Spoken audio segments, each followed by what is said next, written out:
What's up guys, it's Argon657 here, and today I bring you another Sun and Moon Wi-Fi battle against the YouTuber JustWeavile. His channel is in the description below. So, we have a PU battle, and this was a very interesting battle, and it was also very close as well, and we'll see.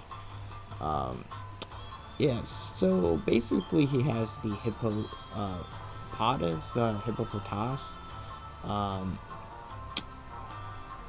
yeah, with the Violet and all that good stuff, and yeah, he also has the Alolan Doug Trio, I think with the Sand Force to abuse the sand, and he has the Skunk Tank to defog the hazards and stuff like that. Now, I do have my Piloswine to kind of deal with Hippopotas and basically Skunk Tank as well. Basically my Piloswine pretty much just deals with majority of his team. It really depends on the EV spreads, and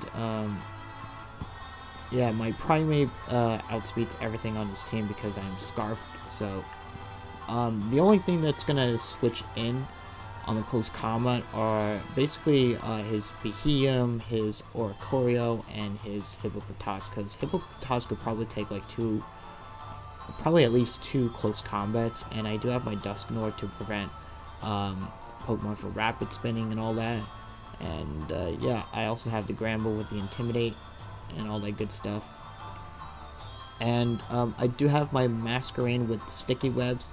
However, spoilers, Masquerain doesn't really do anything in this battle, so yeah, so let's get started with the battle.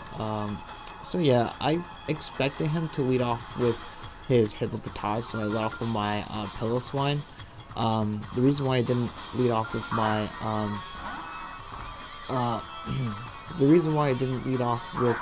Masquerain is because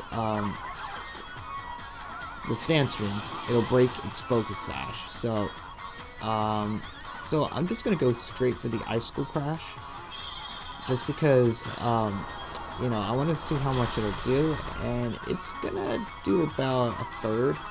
I was hoping he would flinch or something like that, but he's gonna go for his Stealth Rocks. Now, basically, now that I think about it, I probably made a bad move not leading off with my Masquerain, because I could have been able to set up the Sticky Web, but even though it doesn't really matter, because most of his Pokemon aren't too affected by it. Actually, that's kind of the reason why I didn't lead off with Masquerain in the first place, because most of his team, like I just said, is not too affected by the Sticky Web, especially this Doug Trio, because I have Scarfed Primate in the back. So so he's going to finish me off with the Iron Head. My Masquerain doesn't really do anything in this battle, so that's why I said that it didn't do anything, because it just dies. It doesn't really do anything. So all it does is just set up Sticky Webs, and that's it. So I'm going to go into my James Kicked Me, which is Primate. You guys know that James from Team Rocket kicked Menki before it evolved into Primate, so that's why I nicknamed it James Kicked Me. So yeah, I'm going to predict him to switch out and go for the U-turn. I was so close to going for the Stone Edge, but I had that feeling that he might predict that. So I just went for the U-turn, just in case he, for some reason, did stay in, or if he switched into another Pokemon. But I'm going to go to my Piloswine, and I'm going to take this opportunity to go for the Stealth Rocks. Now, he's going to go to his Skunk Tank. Now, I do switch out because I don't know what he wants to do. The Sandstorm does subside. It does go away. So I'm gonna switch out because I don't know what he wants to do. I'm gonna go to my Rampardos because I don't know what he wants to do. I want to see if he wants to go for the Defog or not. But he ends up going straight for the Sucker Punch, and I'm just gonna pop my Z move. And even if it's the Hippopotas, I can just get a significant amount of damage and also finish him off with the Ice Beam, because I do have the Ice Beam on my Rampardos. Yeah, this set is actually a set I got from Weedle Twinio from one of his videos. So yeah, so that's where I got this set from.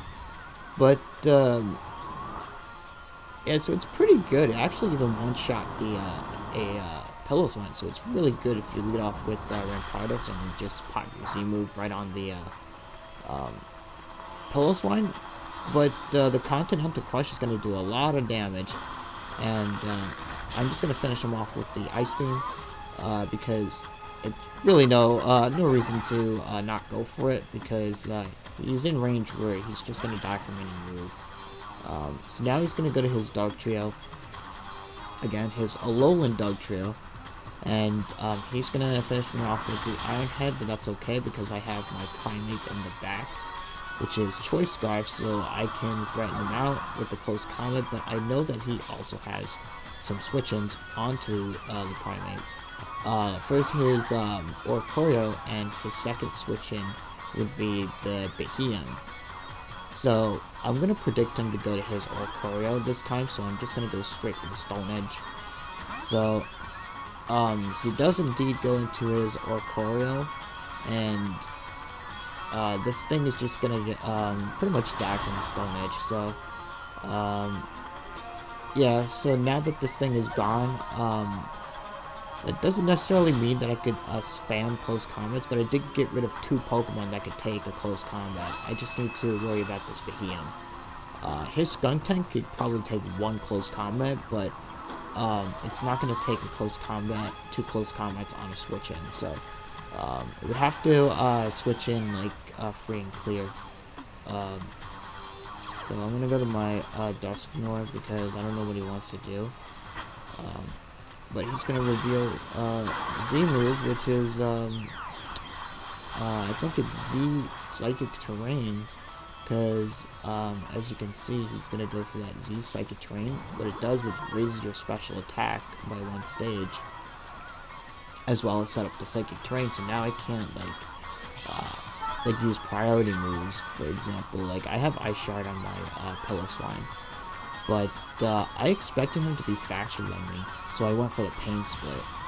So that's kind of why I didn't go for the Will-O-Wisp. If I went for the Will-O-Wisp, because not going for the Will-O-Wisp is actually kind of big over here, because you'll see later on how big it was, because I went for the Pain Split thinking that he would be faster, but it turns out that I'm faster than him, so I'm just going to go for the Pain Split now, and I'm going to try to whittle him down. That's pretty much all I could do at this point, is just try to use Pain Split, because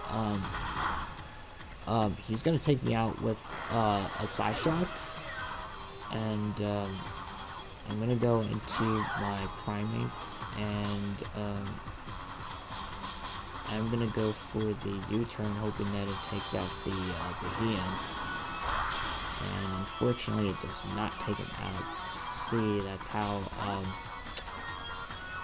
this is how huge not going for Willow was, because I'm not able to take him out. I think I may have gotten a low damage roll too, so that's probably the reason why I didn't take him out. But I'm gonna have to sack my Gramble because number 1, he has the Skuntank, and yeah, Skuntank just poison jab my Gramble, and that's it. So I'm just gonna go to my Primate, and yeah, so I'm just gonna finish him off with the U-turn, and I do have my Pillow Swine, so I could take 1 Iron Head from the likes of Dug Trio, and as long as he doesn't flinch, I may have a chance to win this battle. It really depends, because all I have to do is not get flinched, take him out with the Earthquake, and then also try to flinch his Credilli, because an Icicle Crash is a 2-hit KO. And I pretty much would win the battle from there.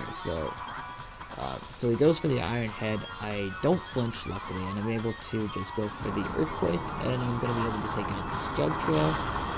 So everything's looking pretty good so far. So yeah, I'm gonna just stay in here, and he's gonna go to his Credilli, and yeah, all I have to do is just flinch him and then just follow it up with an Ice Shard, because looking at the damage here, I'm pretty sure Ice Shard would have been able to knock him out from that range, because the Ice School Crash is going to do a lot of damage to him.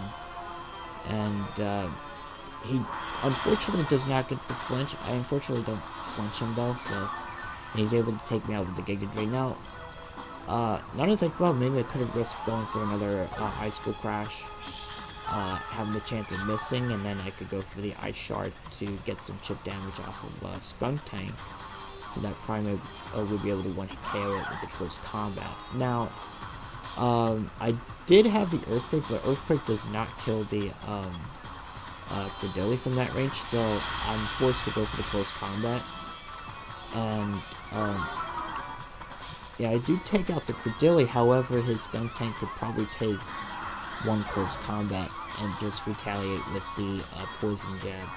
And even if he didn't take me out with the Poison Jab, he could have still went for the Sucker Punch, because I'm at -2 defense, as you can see. So he's able to chew one close combat. Yeah, he wouldn't have been able to take it had it been like a critical hit or something like that.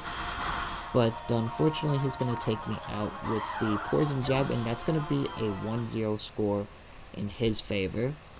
So, that was a pretty good battle, and really close one too. Hope you guys enjoyed the video.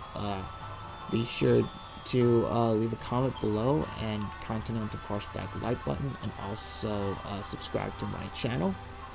And yeah, I will see you guys later.